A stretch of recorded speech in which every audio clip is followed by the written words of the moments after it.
Halo sob, ketemu lagi sama Mimin di berita terkini MotoGP. Ya, akhirnya MotoGP Catalunya selesai digelar dan happy ending buat Ducati karena yang finish tiga-tiganya adalah dari skuad Ducati. Kalau di sprint kemarin tiga-tiganya dari Spanyol, sekarang tiga-tiganya dari Ducati. Selamat untuk Pecco Bagnaia, Jorge Martin dan juga Marc Marquez, di mana tiga-tiganya memiliki alasan tersendiri bagaimana dia berjuang hingga akhir mendapatkan podium di Catalan ini. Pedro Acosta sayang sekali harus crash ketika sedang berada di performa yang bagus di depan, dan Alex Espargaro harus menutup balapan terakhir di Catalunya dengan tanpa podium. Tapi ada hal yang menarik sob, di mana Pecco Bagnaia berhasil menyalip Jorge Martin dan ternyata dia sedikit ngepur Acosta dan Martin agar bisa juara di Catalunya ini. Dan Marquez lagi-lagi posisi 14 menjadi podium. Wow, dia sampai dijuluki sang raja comeback. Kita bahas.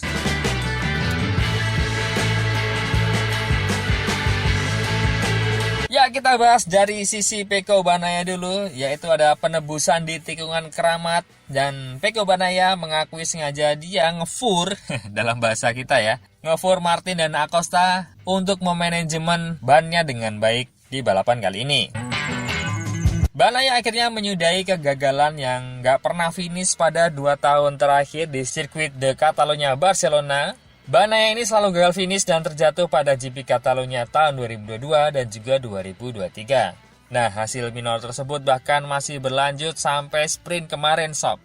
Di sprint kemarin, Bagnaia harus crash dan merelakan posisi pertamanya di lap terakhir di tikungan 5. Jadi udah lap terakhir banget, tinggal 5 tikungan lagi, kemudian dia bisa sapu bersih di balapan Catalunya ini.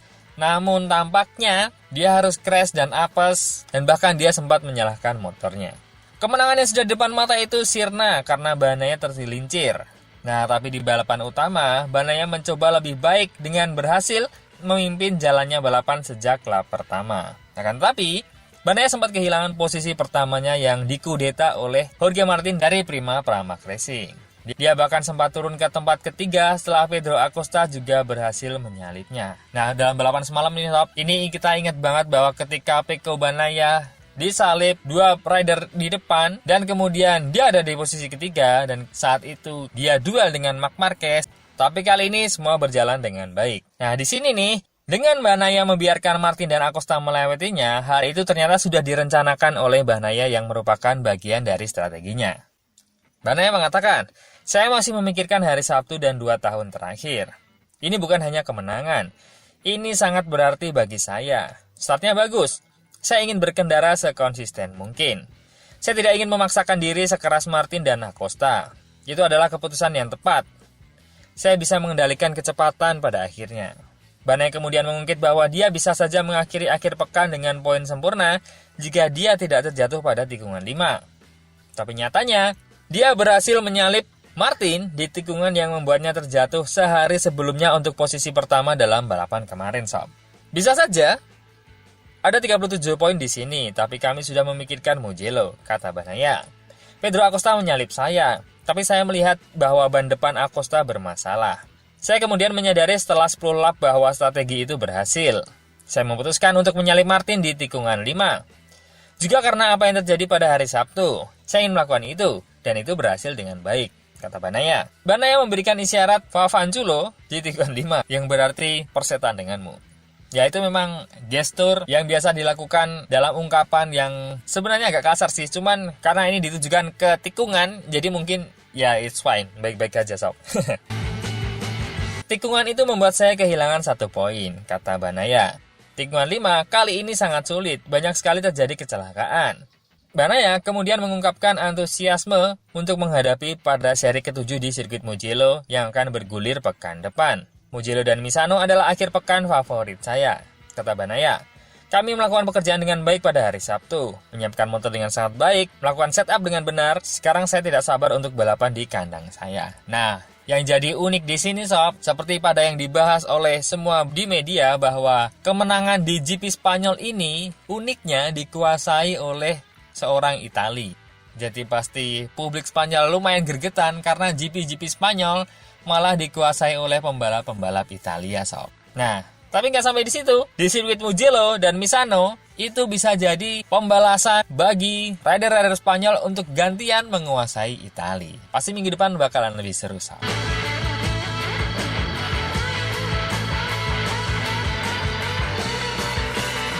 Sekarang kita bahas hal yang unik kemarin. Sang raja comeback, Marc Marquez, yang akhirnya start dari posisi 14 bisa finish di podium. Wow.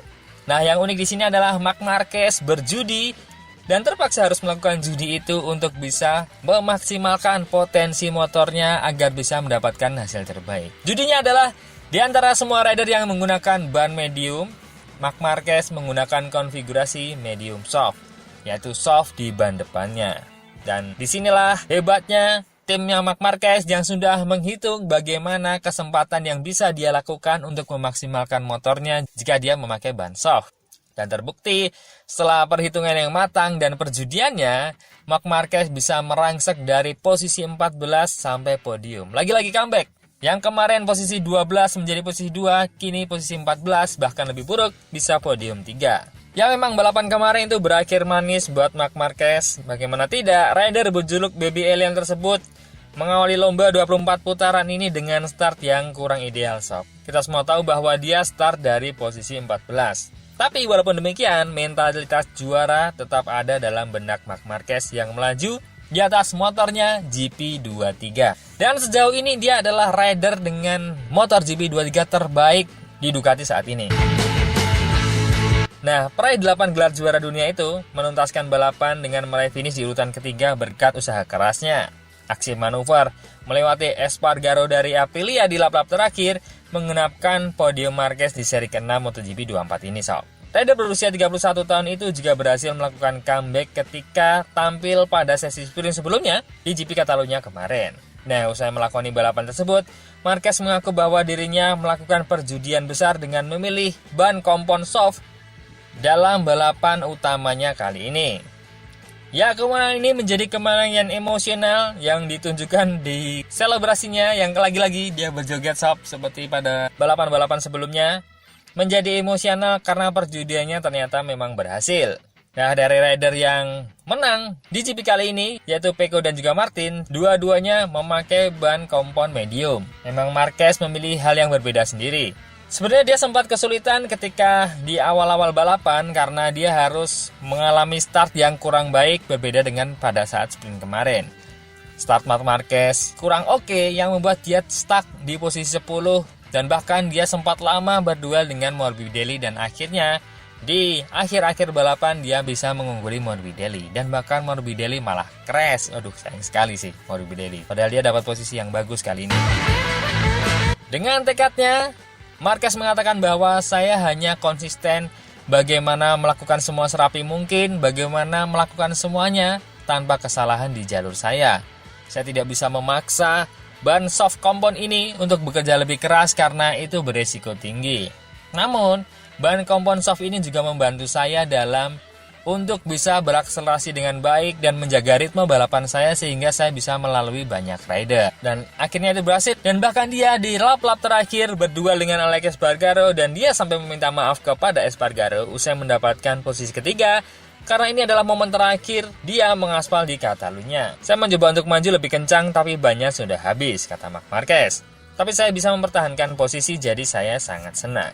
Ya, memang di balapan kali ini mentalitas juara Marc Marquez bisa dilihat ketika bukannya di sprint tapi di balapan utama dia bisa memanage dengan baik, memanfaatkan potensinya dengan baik, pengetahuannya, pengalamannya untuk bisa mendapatkan hasil yang terbaik dan akhirnya dia bisa posisi ketiga. Dan dia konsisten podium loh. Selamat buat Marc Marquez dan selamat para fans yang pastinya sudah menunggu-nunggu balapan yang seru di hari kemarin. Nah, satu lagi rider yang juga jadi andalan Ducati yang finish kemarin di posisi 2 yaitu Jorge Martin. Jorge Martin mengatakan bahwa ini adalah sirkuit yang sulit bagi dia. Bahkan bukan hanya bagi dia, bagi semua orang ini adalah sirkuit yang sulit. Tapi pengalaman setiap tahun membantu dia. Tapi Banaya dan Marquez memiliki sesuatu yang lebih dari saya. Jorge Martin mengatakan bahwa kami telah meningkat pesat dari kemarin hingga hari ini. Kemarin posisi kami sebenarnya adalah ke-7 dan hari ini kami membuat beberapa detik berjuang untuk meraih kemenangan. Dan bahkan dia sempat memimpin perlombaan. Apalagi atas perubahan gaya yang bisa saya lakukan dari kemarin hingga hari ini. Saya sangat fokus tadi malam dan pagi ini untuk mencoba meningkatkan gaya mengemudi dan saya mencapainya dengan baik. Jadi saya sangat senang. Saya pikir ini juga pada tingkat psikologis membantu saya lebih percaya diri dan percaya diri sendiri dengan gaya yang saya sesuaikan. Sayang sekali, saya harus menggunakan lebih banyak ban untuk mempertahankan posisi pertama karena saat itu saya tidak punya apa-apa untuk bertarung dengan Peko. Dia memiliki sesuatu yang lebih pada saat itu dan harus boros ban untuk mempertahankan posisi pertama. Dan kemudian ketika Peko melewatiku, kupikir aku bisa bertarung. Tapi dia tidak lolos sama sekali dan tidak ada gunanya mengambil resiko lebih dari apa yang sudah dilakukan. Jadi start dari posisi ke-7, finish kedua, comeback yang bagus dan hasil yang bagus. Nah, Martini di sini sudah belajar dari tragedi di Le Mans kemarin. Dia mengatakan bahwa sejak Le Mans, saya merubah pola pikir saya. Saya mencoba untuk lebih menikmatinya. Nah, pada akhirnya saya mengalami tahun yang hebat. Kami melakukan kesalahan di Jerez, tapi saya selalu berada di posisi pertama. Setiap hari Minggu, saya berjuang untuk meraih kemenangan atau podium. Jadi saya sangat bahagia. Saya sangat menikmati momen ini. Sejak Le Mans, saya sedikit mengubah pola pikir saya. Saya mencoba untuk lebih menikmati diri saya sendiri dan mencoba untuk bersenang-senang di akhir pekan di setiap saat. Dan saya pikir itulah kuncinya. Jadi finish nomor 2, it's okay. Dan mari kita lanjutkan semuanya. Memang sih terlihat sekali bahwa Jorge Martin kali ini terlihat lebih dewasa, jauh lebih dewasa dibandingkan tahun kemarin yang gerusa-gerusu. Dan bahkan Jorge Martin itu sering banget crash ketika diteror oleh Peko. Dan hal itu terjadi ketika balapan-balapan kemarin ketika dia harus crash. Martin dengan Marc Marquez, dia bisa berduel dengan baik, dia bisa bertarung. Tapi ketika dengan Peko, biasanya Jorge Martin ini lumayan gugup daripada berduel dengan Marc Marquez.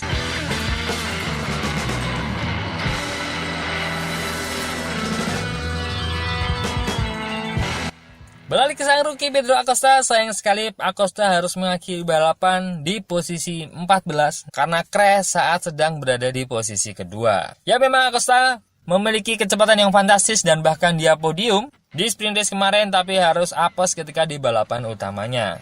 Tapi dengan bijaksana, Acosta mengungkapkan kesedihannya dengan sulit untuk menyadari bahwa kami telah kehilangan podium lagi. Ini adalah akhir pekan kedua berturut-turut kami secara konsisten berada di puncak.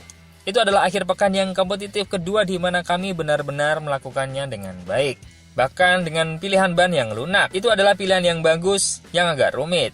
Memang menyakitkan membang podium, tapi kita mengambil banyak pengalaman di sini. Dan memang sempat diungkapkan bahwa ketika Pedro Acosta crash, banyak orang yang mulai meragukan konsistensi dari Pedro Acosta ini, sob. Namun dari sang manajer KTM Pit Bearer, dia mengatakan bahwa kadang kita lupa bahwa Pedro Acosta itu adalah seorang rookie atau pembalap baru yang baru saja nyemplung di MotoGP.